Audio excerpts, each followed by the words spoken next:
ouvindo a Bíblia de Estudo comentada em áudio.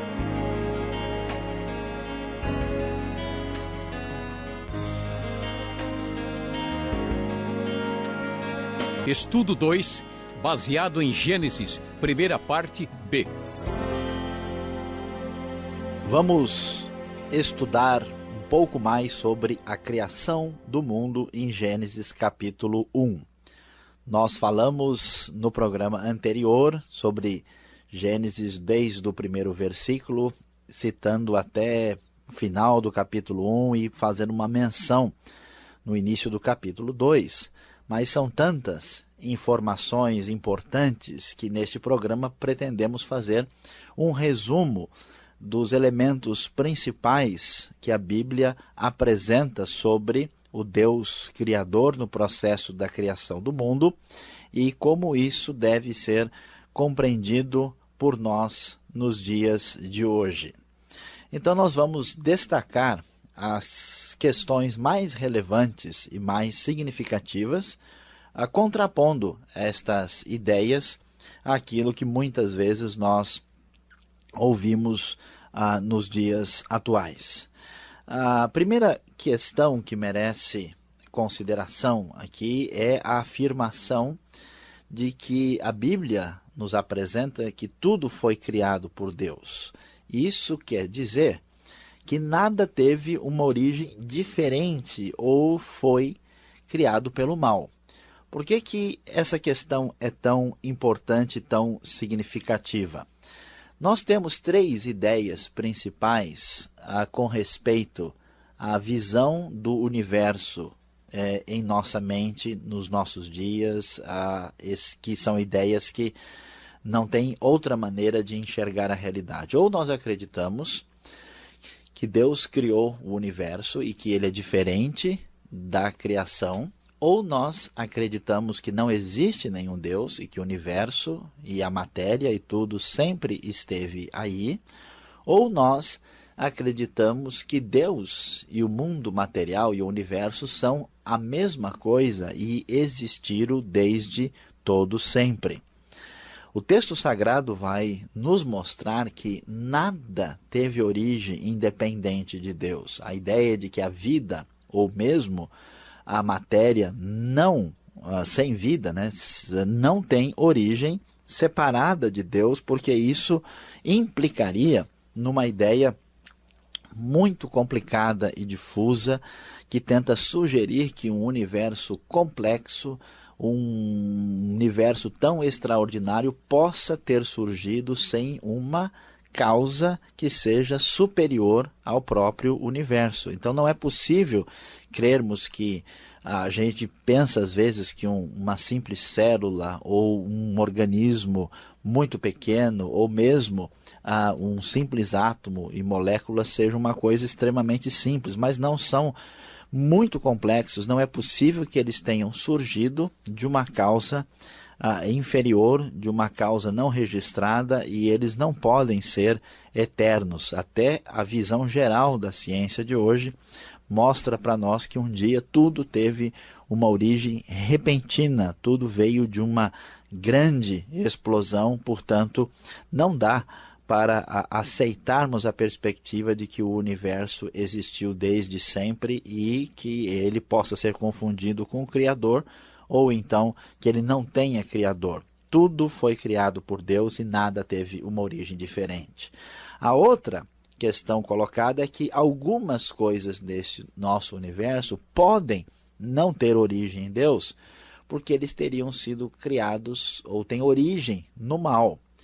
Mas isto não é possível, porque o mal não existe desde toda a eternidade e antiguidade. Na verdade, conforme dizem os grandes estudiosos da palavra divina, o mal não tem existência em si mesmo. Ele não pode ser a origem essencial de nada, porque, na verdade, o mal ele é tão real quanto é uma doença que atinge um corpo. Se o corpo desaparece, a doença não tem como existir sozinha.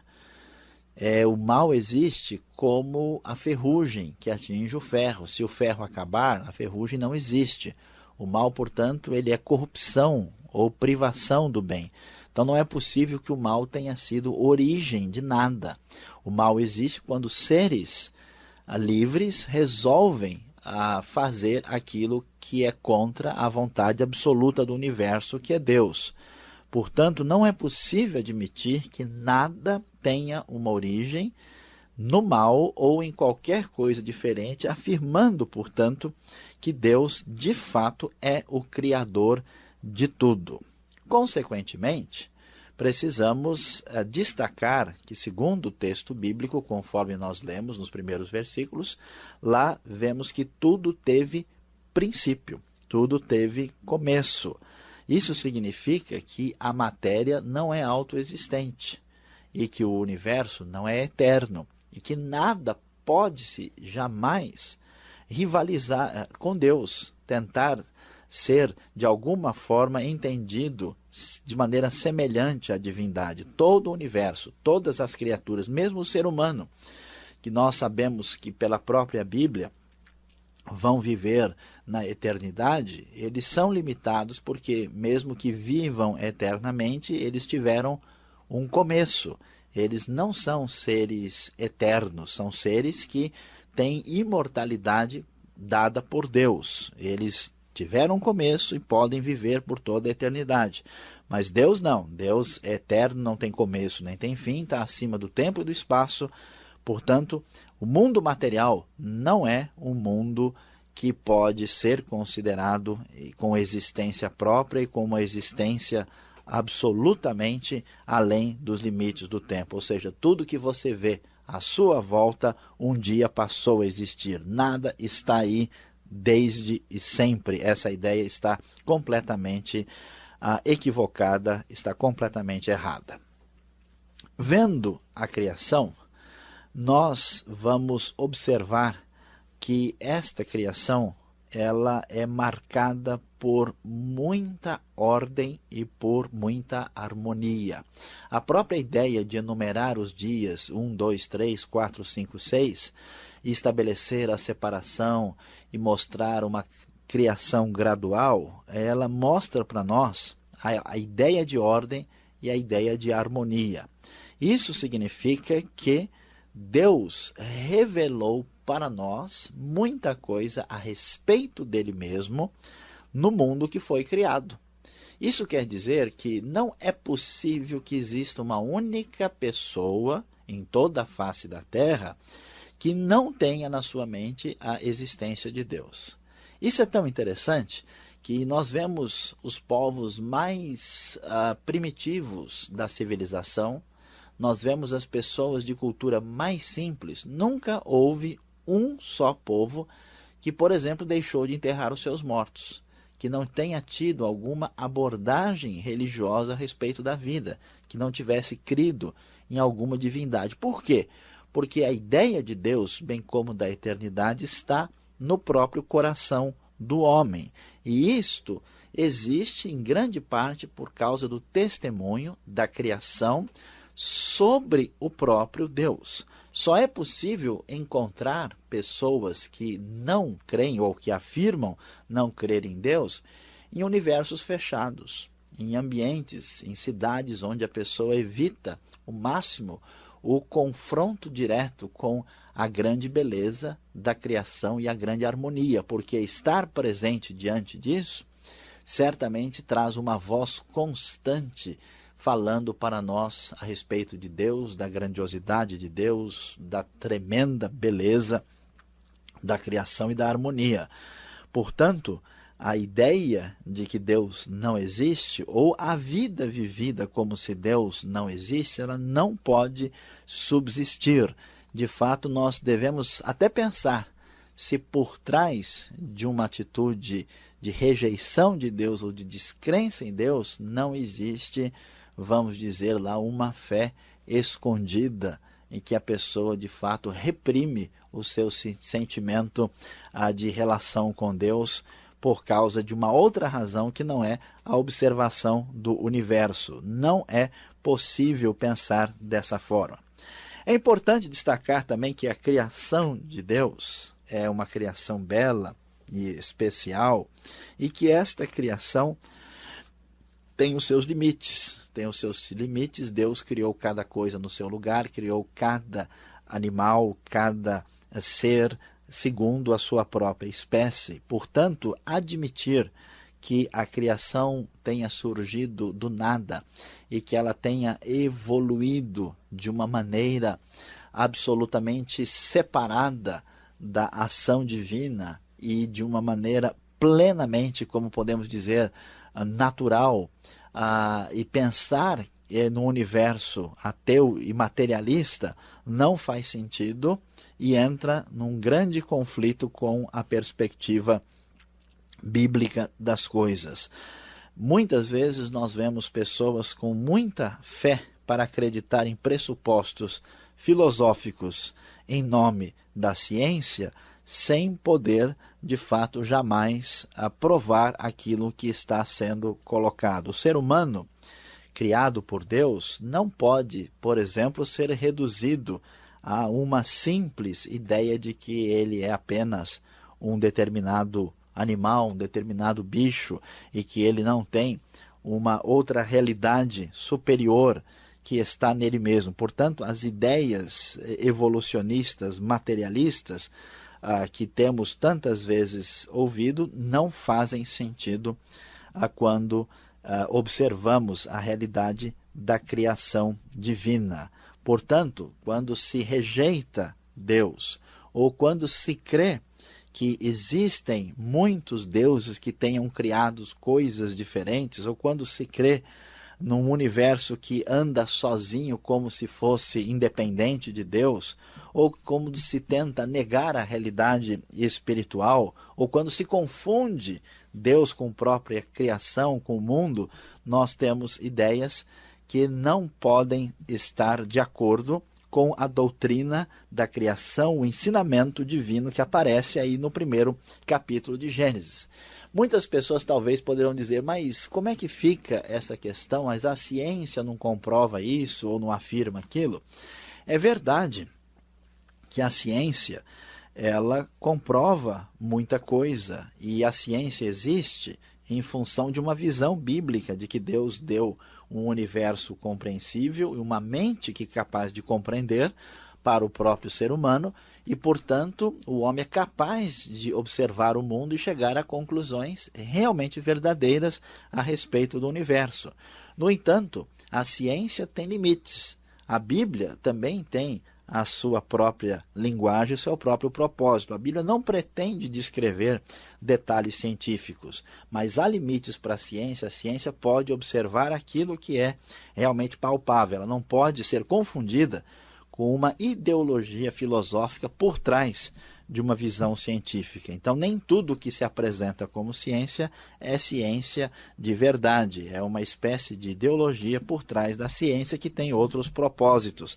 A verdadeira ciência não estará em conflito com uma avaliação correta, sensata e responsável da própria Bíblia. Muitos conflitos entre Bíblia e ciência surgem, na verdade, principalmente de ignorância ou sobre o que é ciência ou sobre o que é a própria Bíblia.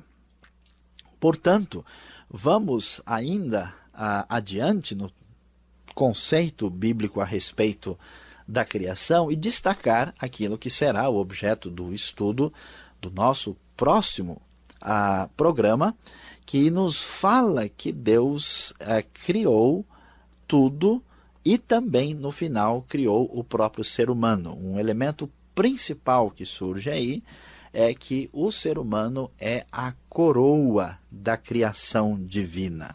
Deus cria todas as coisas e o ápice, o desfecho da criação divina está voltado para a realidade da criação do homem, que é, vamos dizer, a coroa da criação. Portanto, nós vamos não só aqui no livro de Gênesis entender quem é Deus, o que é de fato o universo criado ou a criação divina, e finalmente entender quem é o ser humano. Não é possível saber para onde estamos indo, o que devemos fazer com a nossa vida se nós não entendermos Deus, o universo e principalmente a nossa relação com Deus e com o universo. Aqui está o resumo dos elementos mais importantes da criação feita por Deus em Gênesis capítulo 1.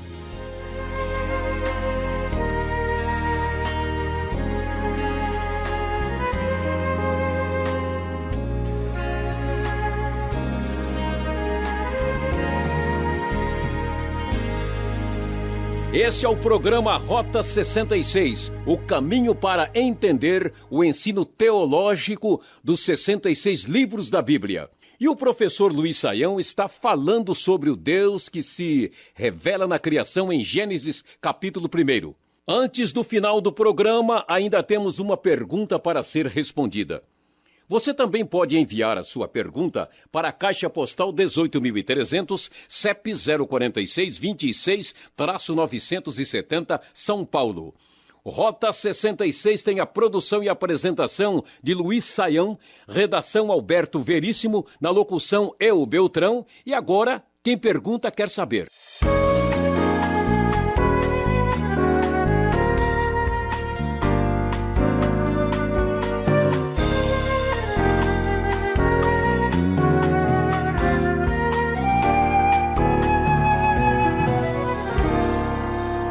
Ok, vimos então nessa exposição que Deus é o Criador de todas as coisas.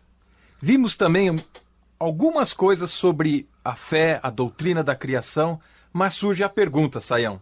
Qual seria então a idade do universo, a idade da Terra? Será que dá para descobrirmos, falarmos um pouco sobre isso? É uma curiosidade que acho que todos nós que estamos acompanhando essa exposição temos.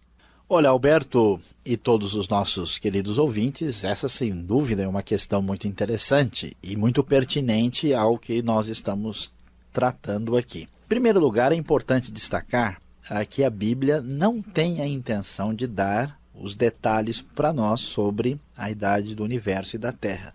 Se nós fizéssemos as contas literais a partir da genealogia de Gênesis, nós vamos chegar a um número de 6.000 anos.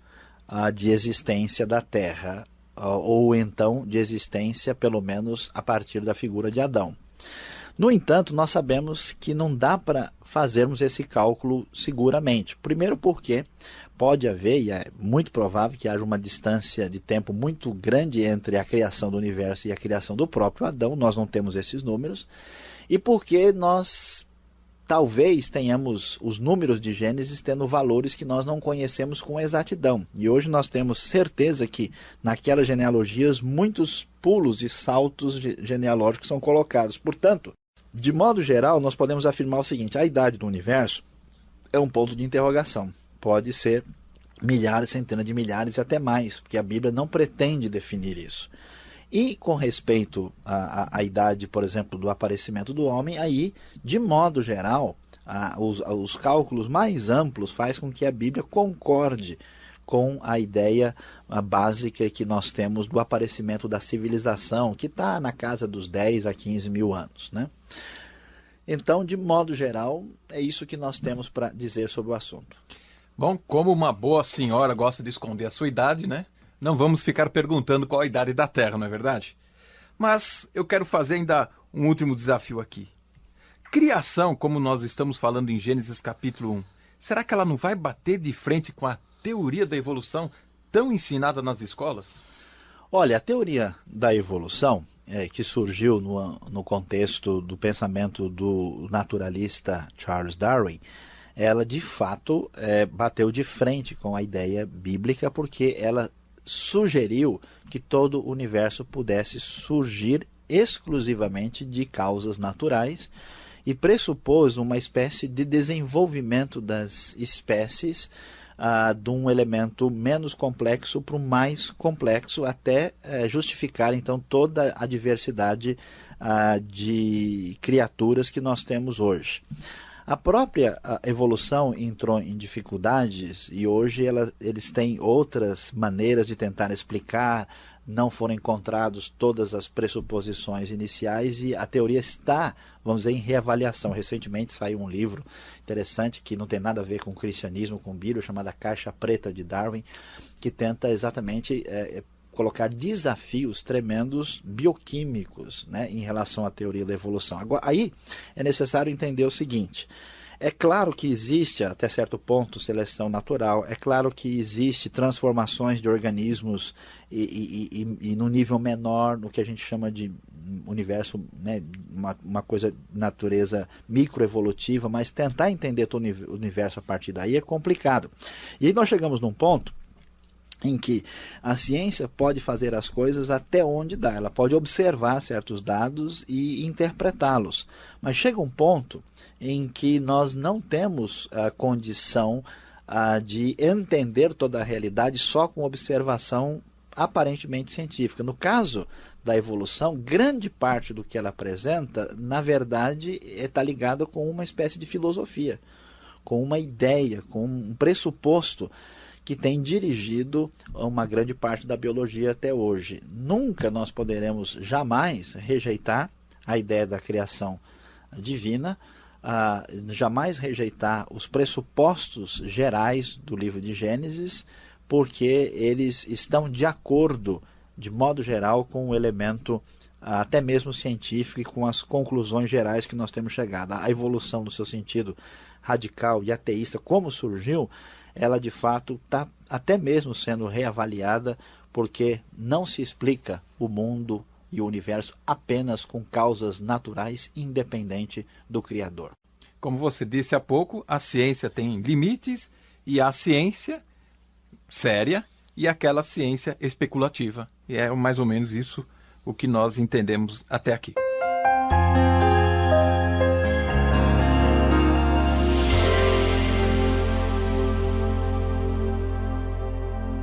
Diante daquilo que nós estudamos e entendemos com respeito à criação e aquilo que Deus fez, diante da realidade que nós discutimos nesse programa, qual deve ser a nossa postura diante de tudo isso?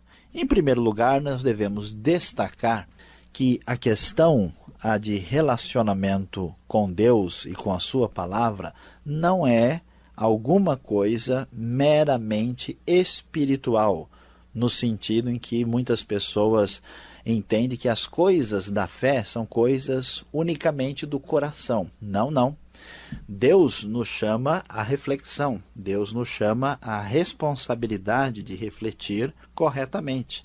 Veja que você precisa examinar as ideias que falam sobre o mundo, sobre a criação e sobre o homem e observar se elas fazem sentido. Toda ideia, para ser verdadeira, ela tem que fazer sentido em relação ao universo que nós vivemos e fazer sentido em relação à vida que nós vivemos. Então, se é verdade, por exemplo, que o mundo, o universo é apenas matéria, qual é a razão para alguém ter uma preocupação ética? Se a vida realmente é apenas o que vemos debaixo do sol, então faz sentido que alguém viva a sua vida para tirar todas as vantagens possíveis, porque a única coisa que ele tem é esta realidade em que nós vivemos agora.